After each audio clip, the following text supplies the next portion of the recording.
Hallelujah. Jagan Jesus Chimambare, Zunga Nico Montmari. The gave no pot or Sangata Mialo to be one tare. Amen. Kikala blue bepini was it. Payaki at no get in a nepiapide, Mazana in nepiapide. No? Todo Takata Lima, Koye Tata. Bachang Social Yarale. Bachang Tata Rema. No Wamio Chimakanzarale. Longan Baima, Bajang Social Nale. Takali Payaki. Kone Meshibu, todo Shidro Kanzania, era Pietana Shideno. Take up Pia Meshu, the Mega Shidro Kanzania. Tailep no? So dear Chauya lean up at the beach and no good up here, wing out on my shide, Canali Sudoya. Apart, grow Jesutine. Goro Kamia de Pa, Jesu Pure Ship Shepare. Pochi de Pia Shepare. Dinichanogo, no Gabatone, Pepiamba, Tontemba. Genoya that a pupil Pontuin Jingo, Cambo Sente. Kuro sabi jono pipi pongto ema. Ashin shuna mana isu down bare pia. Amen. Amen. Dinero yazwin jau dutia zao. Akanji sanga patu. Pigre pagaro akanji sanga be patwa. Dide pagaro nicho sanga patu to ame. Habe na? So yazwin jau dutia zao akanji sanga apainge niku jono pame. Azridi ata mingo jozo jinga toalie. O Atame Jerusalem Amune Bayame Muda Bondo Nazgago Natang Jalo Tendo di Torapia Banai Nelayen Nesinkala Torapia di Tendone atu Shiro Mumi Torapiago Shalayen Atoi Kando Mumi Son Layen Tendogo Sondo Mumi Arimatoncha So I chain on Azri Sura Winyan do Tayao Chin Kanya do Pide, Azriga. No, to a winyan do Tuma Tayao de Gamatuga, Zagapiola. Ata Mingo Zagapiore. So Ata Mindi Macau, Jura, Mu Bayame, Mu, Trugo, Payaki Bas, Pioni Lesra to a Piopiare, Azrimia. Payapiore Zaga, Tongon sheet. Namatica Dichampaima. Tendo Hare, Tower up Yabama Ney. Nesinkala Payaga Tenoba Mani. Tenone to sheep. So Koga Payabama, Tayap and Nibi, Payaga Kobama, Talanira, Mobuno. Koga Payabama, Tayani, Payale Kobama, Tayashi. Tayashida. Nesinkala Biorao. Tinen Luriga, Payabama, Tamanela Nibi, Payaga Kobama, Tatalo Nimelo, Kanzania, Christian Imiare, no? Teacher by Gatay, teacher. Tinga Payabama, Nay. Nere Kala Payaga Tebama Tene to sheep. A Rebega Payaga Kogo son Dora Kone atu Mashiro da Arau Piojanamo Payashinga Koba Mashi Kone atu Shidi Todo Koga Tagerali Dobaula Koga Payane atu Koa Manira Paya Nere Koa Manira Manibe Totoro Kone atu Payaki Mishubo Paya Kosiga Totora Mopene Koga Payaki Tandoga Totora Twatwaro, Kone at Upaya, Mashiro, Elo Nale, Pide. Pima now the chair, Payaking was Shali, a toy kame. Koga Payao shine, a toy kame, the Payao Gualaisha and Yamala, Panesha Amala, Miguanesha Amala, Palusha Amala, Payaki have a pony rala. Hala, since I see it, alum solo. Payao shine, a toy cane, so that a devia. Paya shibida, Bema Madow, Tema Koga. Payada King Koya, Koga Belly, Payadin a way near Yaunira. Koga, Comia see them a Koya Winyan them a Payada King Koga, Shamatuide near Makutuanira. A Koga that again alone than a Piagupian Shaman sui. Payashi be that.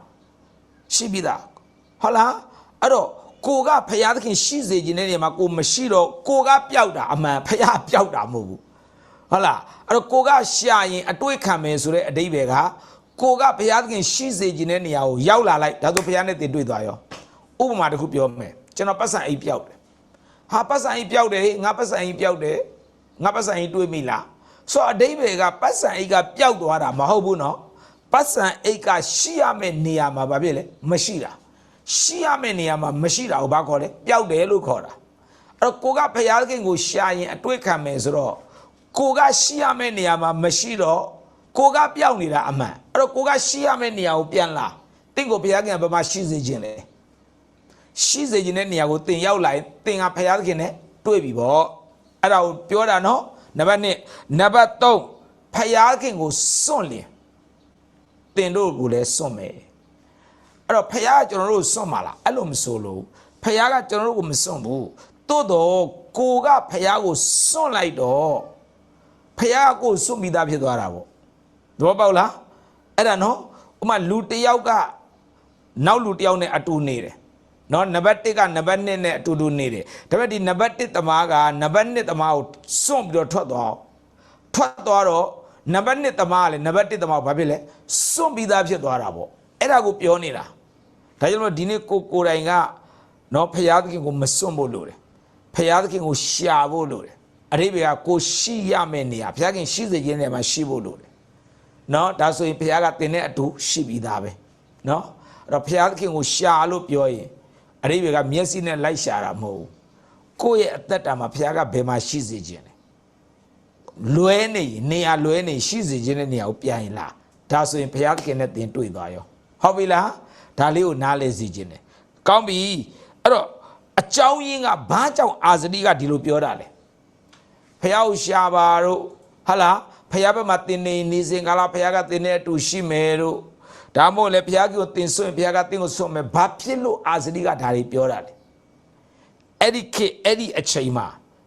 ဣသရေလလူတွေဒီယူဒလူတွေကဖယားနဲ့ဝေးနေတာ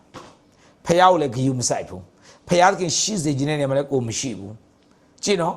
အဲ့တော့ဒီနေ့ကိုယ့်ရဲ့အသက်တာကဖယားနဲ့ဝေးတယ်ဖယားကိုဝိညာဉ်နဲ့မှမစာငတ်ဘူးမတောင်းတဘူးဒါကြောင့်ဖယားကဝိညာဉ်တော်အပြည့်အာဇရိပေါ်မှာတက်ရောက်ပြီးအာဇရိအပြည့်စကားပြောတာပြန်လာကြဖယားဘက်ကိုပြန်လာဖယားသခင်နဲ့အတူလျှောက်လန်းဖယားကိုပြန်ရှာမျက်မှောက်တော်နဲ့ပြန်တိုးဝင်အာဇရိအပြည့်ဖယားကစကားပြောနေတာဖြစ်တယ်အဲ့လိုစကားပြောတဲ့အခါမှာအာသမင်းကဘယင်နော်ယူဒဘယင်သူကနားထောင်သူတခုဆုံးဖြတ်ရတော့မယ်အာဇရိကနေပြီးဖယားကစကားပြောပြီးဆိုတော့အာသမင်းဆုံးဖြတ်ဒါဆိုအာသမင်းဘာဆုံးဖြတ်မလဲအာသမင်းရဲ့ဆုံးဖြတ်ချက်ကိုကြည့်မယ်အပိုက်ငယ်ရှစ်ထိုစကားနှင့်ပရောဖက်ဩဒဲဤအနာဂတိစကားကိုအာသမင်းသည်ကြားသောအခါအာသမင်းကြားပြီးရဲရင်ချင်းသို့ရောက်၍ယူဒပြည်နှင့်ဗယာမိန်ပြည်အရရက်တို့၌၎င်းအေဖရိမ်တောင်ပေါ်မှတိုက်ယူသောမြို့တို့၌၎င်းဆက်ဆုပ်ဖွယ်သောအရာရှိသမျှတို့ကိုပယ်ရှား၍ဗိမာန်တော်ဦးရှိတွင်ရှိသောထာဝရဘုရား၏ရစ်ပလင်ကိုပြုပြင်လေ၏အာသမင်းရဲ့ဆုံးဖြတ်ချက်ကဘာလဲထာဝရဘုရားရဲ့ရစ်ပလင်ပြစ်ထားတာကြပြီထာဝရဘုရားရစ်ပလင်ကိုပထမဆုံးစပြီးတေချာပြုပြင်တယ်မျက်မှောက်တော်တွေကိုပြန်လာရမယ်အထံတော်ကိုတိုးဝင်ရမယ်အဲ့တော့ရစ်ပူဇော်ရမယ်လေအဲ့တော့ရစ်ပူဇော်မှဖြစ်တဲ့အတွက်ကြောင့်ပထမဦးဆုံးဘာလုပ်လဲထာဝရဘုရားရဲ့ရစ်ပလင်ကိုပြုပြင်တယ်နံပါတ်1နော်ဒါသူရဲ့ဆုံးဖြတ်ချက်ပြင်းပြီးမှအပိုက်ငယ်7နှစ်73သူဘာလုပ်လဲကြည့်အောင်ဘိုးဘေးတို့ဤဘုရားခင်ထာဝရဘုရားကိုစိတ်နှလုံးအကျွမ်းမဲ့ရှာပါမည်ဟူ၍၎င်းဆုံးဖြတ်ပြီးနော်နံပါတ်1ဘုရားကိုသူဘာလုပ်ရမလဲရှာမယ်အတိတ်ဘေကငါတို့ဟာဖယားကိုဘာလို့ရှာလဲဆိုကိုကဖယားကိုကြောခိုင်းလိုက်တော့ဖယားကိုမတွေ့တော့အဲ့တော့ဖယားကိုရှာဆိုတော့ဖယားဘက်ကိုပြန်လှည့်လိုက်အောင်ပဲဖယားကိုရှာပြီးပြန်လှည့်ရင်တွေ့မှာပဲအဲ့တော့ကိုကဖယားကိုကြောခိုင်းလိုက်တဲ့အတွက်ကြောင့်မလို့ဖယားပျောက်သွားဟုတ်လားအဓိပ္ပာယ်ကဖယားပျောက်တာမဟုတ်ဘူးကိုကမျက်နှာမူမှားသွားတာအဲ့တော့ပြန်လှည့်လိုက်ဖယားဘက်ကိုလှည့်လိုက်ရင်ရှာတွေ့သွားမှာပဲအဲ့တော့အခုအာသမင်းကဒုတိယဆုံးဖြတ်ချက်ကဘာလဲဖယားသခင်ကိုရှာဖို့စိတ်နှလုံးအကျွမ်းမဲ့ရှာဖို့ဆုံးဖြတ်တယ်နံပါတ်1နံပါတ်3စပ်ဖတ်မယ်ဣသရေလအမျိုးဤဖယားသခင်ထာဝရဘုရားကိုမရှာတော်သူယောက်ျားမိန်းမအကြီးအငယ်မိသည်ကအသေးသက်ခြင်းကိုခံရမည်ဟု၍၎င်းကြည့်နော်အကယ်၍ဖယားခင်ကိုမရှာဘူးဆိုရင်သူတိုင်းပြည်မှာကြော်ညာပြီးတိုင်းသူပြည်သားတွေကိုယောက်ျားမိန်းမခလေးအားလုံးဖယားကိုရှာပါမရှာဘူးဆိုရင်အသေးသက်ခံရမယ်ပြတ်တယ်ကွာအာသနော်ဖယားနဲ့ပတ်သက်ပြတ်တယ်ဖယားကိုရှာမယ်ငါတို့အရိပ်ပြန်ငါတို့အားလုံးဖယားပဲပြန်လဲရမယ်မလဲဘူးဆိုရင်ယောက်ျားဖြစ်ဖြစ်မိန်းမဖြစ်ဖြစ်အားလုံးမလုပ်မလဲအသေးသက်ပလိုက်အဲ့သူ့ရဲ့ဆုံးဖြတ်ချက်နံပါတ်4သူပါဆုံးဖြတ်လဲကြည့်မယ်အပိုက်ငယ်16အာသမင်းကြီးဤအဘွားတော်မာခါသည် အာရှာရပင်အောက်မှာရုပ်တုကိုလှုပ်တော့ကြောင့်ကဲအာသမင်းရဲ့အဘွားရုပ်တုသွားလှုပ်တယ်ဗျာအာရှာရပင်အောက်မှာရုပ်တုလှုပ်တယ်မိဖုရားအရာကိုနှုတ်၍ရုပ်တုကိုဖျက်ဆီးကြော်နင်းပြီးလင်ကေတုံချောင်းမှာမီးရှို့တော်မူ၏အေးသူရဲ့ဘွားတော်ရုပ်တုသွားလှုပ်တယ်အာရှာရပင်အောက်မှာရုပ်တုလှုပ်တဲ့အတွက်ကြောင့်မို့သူ့ကိုဘာလုပ်လိုက်လဲမိဖုရားအရာကနေနှုတ်ပလိုက်တယ်